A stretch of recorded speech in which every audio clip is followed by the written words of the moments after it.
이렇게 보는 걸로 하면 될 것 같고. 자, 이제 본격적으로 1일차 아침 조회 시간입니다. 아무튼. 자, 아침 조회 때는, 음, 어디고? 이거를 좀 이따 쓸 거니까. 봐봐. 우리나라가 이렇게 생겼거든? 그치? 근데 경제적으로 돈의 관점으로 봤을 때는 이렇게 보는 것보단 그 한 국가의 구조를 내가 이제 자석에서 된단 말이야. 이렇게 보는 게 이렇게 보는 게 훨씬 더 직관적으로 그 돈의 흐름을 잘 확인할 수 있단 말이야. 그래서 우리는 이제 이렇게 살펴볼 건데 봅시다. 네. 그러면 우리가 아침 조회 시간에 배워야 될 거는 어떻게 이 모양을 가지게 됐는가? 지금 우리가 이런 구조의 세상에 살고 있는데 왜 이런 구조를 가지게 됐는가를 한번 간단하게 따라가 보자는 거지. 출발 지점이 이제 어, 본격적으로 이 구조가 나오게 된 때가 딱 찍어서 얘기를 해보면 1500년대, 1500년대 기준으로 한번 그 세상이 확 바뀌거든. 그래서 요때를 기준으로 어떤 변화가 있었는지 한번 확인해 보자고. 세계사나 이런 데에서 하면은 여기가 이제 1500년대 이전이 중세, 여기가 근세, 근대, 현대 이렇게 짜여진단 말이야. 근데 벌써부터 재미없잖아. 그러니까 내가 볼 때 세계사가 이럴 때, 그러니까 이런 용어를 부터 해서 우리가 되게 낯설게 느껴져가지고 어려웠었던 것 같거든. 이런 거 다 잘 모르겠고 가장 큰 변화가 뭐였냐면 이때는 세상이 신중심이었는데 여기는 인간 중심으로 세상이 바뀌었거든. 요거를 기점으로. 물론 이제 요 중간에 이제 뭐 종교 개혁, 종교 전쟁 뭐 이런 것들 예를 들어 뭐 루터의 95개조 반박문 뭐 이런 거 들어가잖아. 그런 것들 그러니까 어쨌든 그런 사실은 나도 정확히는 모르고 신에서 인간 중심으로 세상이 바뀌었다라는 게 핵심인 것 같아. 그래서 이렇게 바뀌면서 뭐가 바뀌었냐? 이게 이제 알지자라는 한자어인데, 그러니까 지식에 대한 인식이 바뀌었거든. 이거를 기준으로. 이 이전 시대에는 성경이 핵심이 돼가지고 사람들이 지식에 대해 어떻게 생각했냐면 우리는 모든 걸 다 알고 있다. 왜냐면 이 책에 다 나와 있으니까. 설령 이 책에 나오지 않은 지식이 있다 하더라도 그거는 중요하지 않은 지식이었기 때문에 우리는 모든 걸 다 알고 있다라는 이 인식이 확실히 그러니까 되게 오랫동안 천년 동안 유지가 됐었단 말이야. 근데 이게 이때부터는 무지의지라고 해가지고 이 신의 교황, 신과 교황의 권위가 추락하면서 인간 중심으로 세상에 오니까 야 우리가 진짜 다 알고 있다라고 생각했는데 우리가 그렇게 대단한 존재가 아니고 뭔가 모르는 게 되게 많지 않을까라는 그 생각의 발상의 전환이 시작이 됐었거든. 그래서 이때부터 그 관찰하고 실험을 수단으로 해서 이제 과학혁명이 슬슬 시작을 한단 말이야. 아, 우리가 뭔가 모르는 거 아닐까? 그러면서 새로운 걸 발견해 나가고 이런 것, 그 지식이 실제적으로 점점 커져 나가기 시작하는 거지. 그래서 내가 이거 한번 약간 찾아봤었는데, 봐봐. 너 그 데카르트가 팔이 이렇게 천장에 왔다 갔다 하면서 직교좌표계 발견했다 뭐 그런 거 알아? 그러니까 그게, 그게 1600년대 초거든? 초에, 이제 막, 이 좌표축 있잖아. 뭐 y는 EX 플러스, 이 직교좌표계를 도입, 그러니까 직교좌표계 도입을 데카르트라는 사람이 처음 했는데, 그게 이제 수학의 발전에 엄청난 기여를 했다라는 거지. 그래서 그리고 또 1600년대 중반? 뭐 이때는 뉴턴하고 라이프니츠 막 이런 사람들이 미적분 가져오고, 그 다음에 그 PV는 K? 뭐 이런 보일샤르의 법칙이라고 있거든. 그러니까 PV는 nRT 뭐 이런, 그러니까 이 공식에 대한 내용은 나도 잘 모르는데, 어쨌든 이렇게 화학의 발전이 이게 언제야? 이게 1600년대 중반, 1600 중반? 그 다음에 뭐 오메 법칙 알지? V는 IR? 이게 1785 쿨롱 법칙을 시작해서 한 1800년대 생겨진 거란 말이야. 그러니까 내가 하고 싶은 말이 였지만 이런 구체적인 거는 잘 모르겠는데 이렇게 우리가 지식에 대한 인식이 바뀌면서 새로운 발견들이 새롭게 만들어 나가면서 이 자연 법칙에 대한 이론이 정립이 돼 나갔다는 거지. 그래서 이 화학이 발전이 돼서 결국에는 뭐야? 증기기관이 만들어지고, 증기기관이 언제냐? 1776년에 최초로 그 와트란 사람에 의해서 만들어지고, 물리에서는 또 뭐 오매 법칙 이런 전자기학 이런 게 완성이 되면서 에디슨이 1879년에 전구를 만들고 전기가 들어오면서 세상이 엄청나게 바뀌었어.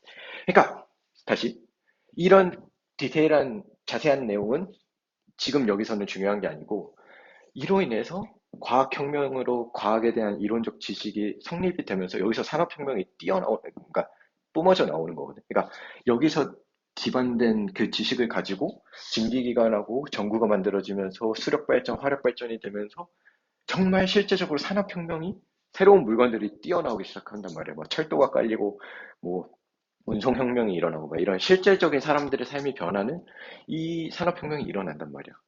내가 지금 이걸 왜 얘기했냐면, 봐봐. 옛날에는 중세시대?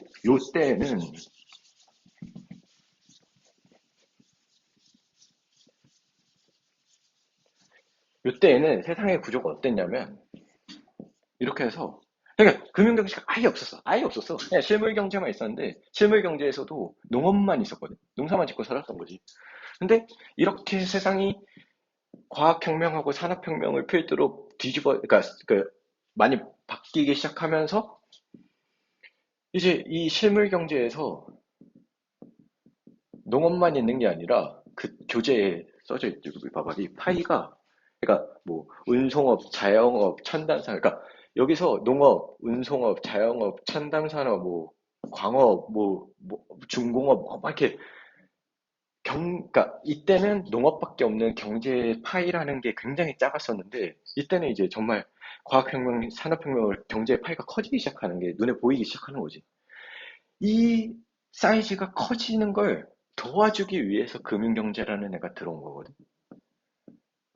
이 금융경제가 말이 어려운데, 자, 이제,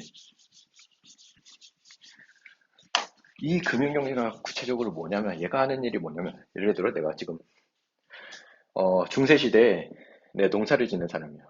뭐야, 농노인가? 농노? 오케이. 농노인 내가, 어, 어제도 농사 짓고, 오늘도 농사 짓고, 내일도 농사를 짓고 있었잖아. 근데 이제 내 머릿속에 뭐가 있었냐면, 빵집을 진짜 기가 막히는 빵을 만들 수 있는 레시피가 아이디어가 내 머릿속에 있어. 근데 이때는 경제가 없기 때문에 이건 그냥 어제 농사 짓고, 오늘 농사 짓고, 오늘 잘 때 잠깐 상상해보고, 상상의 나래를 펼치고 좋아하고, 다시 내일은 농사를 짓는 이 패턴에서 벗어날 수가 없는데, 금융경제가 들어오면 이제 은행이거든, 이게? 은행이 들어오면 뭐가 바뀌기 시작하냐면, 내 빵집에 아이디어가 있는 상태에서 그러면 실제로 그냥 돈 대출 받아서 내가 빵집 한번 차려보는 거야. 그러니까 이 실물 경제에서 누군가 이제 돈을 예금을 해가지고 어떤 은행에서의 그 돈의 기반이 만들어지면 나는 여기서 대출을 받아서 내 아이디어를 실제로 구현해낼 수 있는 그 시스템이 갖춰진 거지. 그러니까 이때는 상상 속에 머릿속에만 있던 아이디어가 이제는 그 아이디어를 펼치면서 이 경제의 파이를 내가 그러니까 이때는 농업만 있었는데, 아, 빵집 한번 차려봐봐. 내가 지원해 줄게 하면서 이 경제의 파이가, 실물 경제의 파이가 점점 더 커지는 속도를 금융 경제가 가속을 시켜준 거지. 그래서 이제 이렇게 세상이 바뀌게 되면서 이제 1500년대 이후에 우리들의 세상에 키워드가 성장이라는 키워드가 등장하기 시작하거든. 그러니까 경제의 파이가 커질 수 있겠다라는 성장이라는 이 개념이 굉장히 낯설었던 게 중세시대였는데 그 이후로 지나가면서부터는 이게 굉장히 우리들한테는 익숙해진 거지. 우리 지금 막 경제 성장률 마이너스 조금만 하더라도 막 엄청나게 경기 침체, 경제가 무너졌다, 막 이런 얘기를 하는 게 이 성장에 제약이 걸리면 그런 소리들이 많이 나오기 시작하는 거지. 그래서 이제 그러니까 이 금융경제랑 실물경제의 구체적인 역할을 다시 한 번만 요약을 해보면, 그러니까 실물 경제에서 가치 있는 물건들이 전부 다 생산이 되는 거거든. 그러니까 뭐 우리 손에 쥐어져 있는 스마트폰, 뭐 우리가 먹을 수 있는 맛있는 음식들, 입을 수 있는 예쁜 옷들 이런 것들을 다 실물 경제에서 기업들이 뿜어내는 거란 말이야. 근데 그 금융 경제는 얘네들 지원해 가지고 얘네가 좀 더 돈을 쉽게 빌려 가지고 사업을 잘 키울 수 있는 그 조력자 같은 역할을 한단 말이야. 그래서 내가 뭐 비유를 생각해 봤는데 실물 경제가 이제 축구에서 보면은 얘가 약간 선수들인 것 같거든. 그다음에 얘가 약간 감독, 코치. 그러니까 경제의 실질적인 우리들의 삶을 개선시키는 거는 이 선수들이 골을 넣어야 개선이 되는 건데 이 감독이나 코치의 역할도 굉장히 중요하다는 거지. 얘네가 제대로 뛸 수 있게끔 막 뭐 다리 다치면 바로바로 치료도 해주고 뭐 이런 것들. 그래서 이런 구조가 이렇게 갖춰지게 되었다라는 거지. 그래서 결론은 근데 이게 진짜 실물 경제를, 경제 파이를 굉장히 빠르게 급속도로 키워내니까 진짜 대부분의 나라들이 이 시스템을 채택을 한단 말이야. 그래서 이 시스템을 채택한 나라들의 목표가 뭐냐면, 자, 이제 정리를 해보는 거니까 이해가 될 거야. 봐봐. 금융경제를 활용해서, 금융경제를 활용해서 실물 경제를 안정적으로 성장시키는 거야. 여지껏 했던 얘기잖아. 바로 활용해서. 바로 이해되지? 오케이? 그러면 여기서 실물 경제를 안정적으로 성장시키는 건데, 이 안정하고 성장이 있는데, 이 안정이 뭐냐? 경제적인 관점에서의 안정은 이게 물가 안정이거든? 물가가 안정된 상태에서 두 번째, 경제 성장을 해야 된다라는 거지. 그러니까 몸이 건강한 상태에서 공부 한번 잘해보자. 뭐 약간 이런 느낌? 그래서 여기까지가 1교시. 우리가 왜 이런 시스템을 어떻게 갖추게 되는지에 대한 간략한 설명해서 이 목표를 잡아내는 것까지. 이게 아침 줄. 오케이.